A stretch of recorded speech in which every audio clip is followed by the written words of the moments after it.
I think we should just like spend a minute on just what ended up happening, what's been happening, and because I think Pump is sort of a pretty important. If you want to understand everything else other than Bitcoin, this is like you always want to look at a new issuance, especially in this size. It has implications around ICOs and how other projects launch, and you have a whole pipeline of projects that are probably looking at this.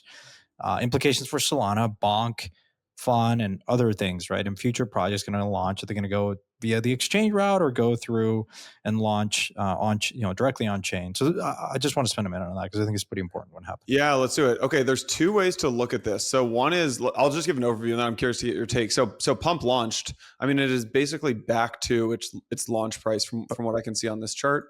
It sold out in 12 minutes. Sold out in 12 minutes. Yeah, exactly. Actually, this is more interesting to me. So by the way, it was 500 million raised? No, I think it was was it 500? 250 or 500? Here's what I think originally. They originally wanted to raise $1 billion. They said that VCs were going to get 200 million and the public markets were going to get 800 million. What ended up happening though is that there was ridiculous VC demand. I think they raised about 750 from VCs and then they opened up another, I don't know if I actually don't know. I didn't participate in this, but another 250 million or something in the public markets. But I definitely could be wrong about this. Blockworks put together a bunch of data. It's free. If you just type in like Blockworks pump.fun ICO data, you should find it. So we had 10,145 unique people participated in the ICO.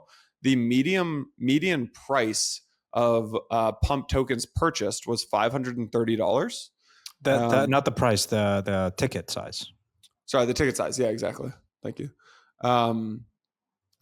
45% of the wallets were created in the last 24 hours before the ICO. Another 40% of the wallets were 90 to 365 days old. I think that's kind of the Bybit drove the most. Then Binance, you mean Binance, right? Yeah, Binance. Then Bybit. Oh, that's interesting. Radium, Sulfide, Jupiter's RFQ. But look, it was the largest, one of the largest ICOs ever. Yeah, and it was done all entirely on chain. There were some raise that happened. Some of these distribution partners, like centralized exchanges, right? But it was like entirely processed on chain. Most of it was, which was. Oh, I'm wrong. It was 446 million raised. You're right. I was like, it was like 400 raised, and that was sold out in 12 minutes. So like, look, clearly they sold out 275 million in 1 minute. Look at this. This minutes post launch. Crazy. Yeah. So this actually makes you think: Are ICO, IPO? Are people going to go public on chain in the future? Yeah, absolutely. Yeah. I think that's very much the case, and this is just a really interesting comp. And I think other projects are observing.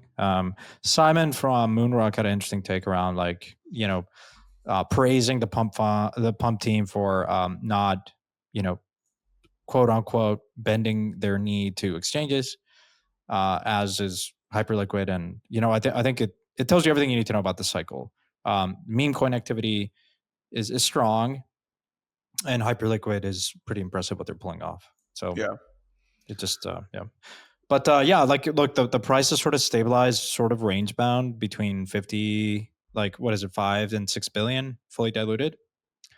It's so there's, I think, I haven't seen on chain data, but I think there's a lot of rotation, a lot of, as we discussed in the prior podcast, like it feels like there's a lot of volume, there's a lot of trading hands. We'll see where it stabilizes, but Do you go over under? Do you think by next week?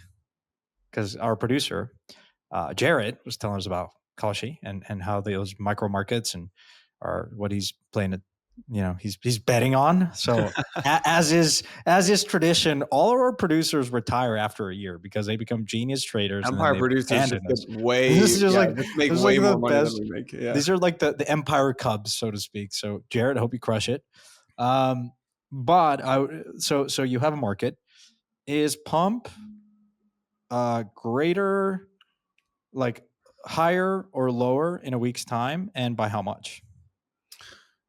I mean, it's like, is it going to rain in 6 weeks? Like, Is it going to rain in New No, York but at 2 okay, p.m. like on like August alright. 1st? I don't know.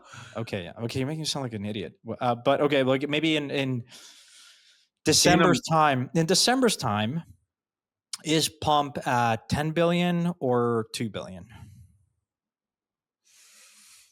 oh man, I would guess we see some sort of sell off at some point in the next like 30 to 60 days. We see some sort of sell off. I mean, if you're a VC who's struggled to book any sort of like profits this cycle, you got to take some chips, right? Even if it's just a 50% gain. So that's like, I will try to do the short term betting here that you're What do we? asking Okay, for. okay. Say differently. Short term sell off, longer term. I think Pump ends up doing very well. What do you think we see first? Pump at 10 billion or Pump at 2 billion? And right now it's what 5.4. You're saying No, FTV? what do you think we touch? In 2 billion or 10 billion? 2 or 10? It's right now, for what it's worth, for listeners that are not seeing the screen, 5.3 billion fully diluted. I think we see 2. Okay. What do you think? What would make you change your mind of the bet? What type of odds would you want to see on 10? If the price chart starts to look something like Hyperliquid did, which is when there's just no sellers, right? Like if you look at the Hyperliquid original chart, like this thing just went up and then it went down. So this is what I think will happen to Pump. Like it'll do well, but like it will go down. But then look at this consolidation. It just floated all of January and February around $20. Mm-hmm. Yeah. And yeah. this is just, there are no sellers. Yeah, Actually, you exhaust the sellers. So I think you have to go through a lot of that. But look, I think. Oh, sorry. Here, I didn't get to the end here. I was missing this part. This is what I was trying to say. This is what I think will happen to Pump is like you do have to get through these sellers. Like there were people in Hype who were just like, this is in Hype's case, it was the airdrop people, right? In Pump's case, it's the VCs. Like people got to book profits and sell. That's a full 3 months right there. Yeah, exactly. So that took 3 months. It went and it fell down to $11. April it was at $10, and then it just steady climb up to 50.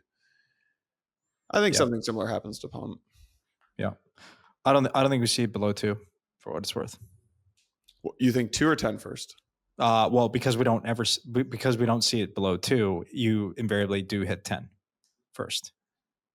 Yeah. But I'm an investor, so yeah. I just think that I continue to hold my thesis that if you're looking at this on like a comp to Hyperliquid, and like they started doing buybacks now, and so if you continue to see meme coin activity and the profitability continues to be there and the buybacks are there, then I think the Hyperliquid is the most logical comp, and Hyperliquid at 46 billion and Pump at 5 is I think that's the opportunity.